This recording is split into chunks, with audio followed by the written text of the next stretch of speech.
Polresta Bandar Lampung periksa 3 saksi kasus kebakaran KMP 336.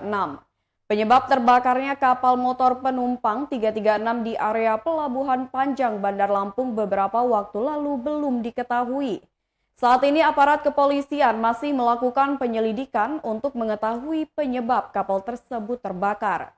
Kasat Reskrim Polresta Bandar Lampung Kompol Devi Sujana mengatakan, penyelidikan masih terus berlanjut. Dalam tahap penyelidikan tersebut, jajaran Satreskrim Polresta Bandar Lampung sudah melakukan pemeriksaan terhadap sejumlah saksi.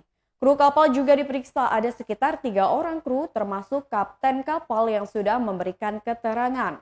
Dari hasil pemeriksaan sementara, diketahui saat kejadian kapal sedang dalam keadaan kosong. Kapal tersebut ditinggal di area dermaga Sandar Pelabuhan Panjang karena sedang mengalami kerusakan.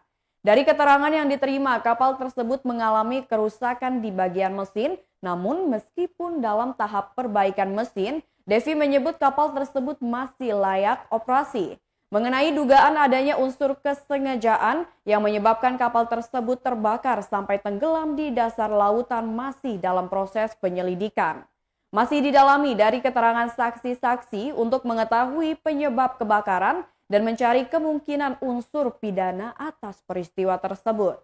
Devi memastikan tidak ada korban jiwa dalam kebakaran kapal yang terjadi pada Kamis 18 November 2021 lalu.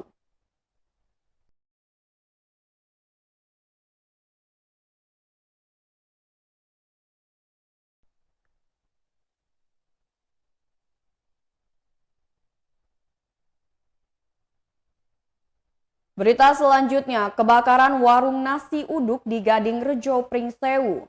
Warga Kecamatan Gading Rejo, Kabupaten Pringsewu dihebohkan dengan peristiwa kebakaran warung nasi uduk pada Kamis 2 Desember 2021 malam sekitar pukul 19:30 waktu Indonesia Barat.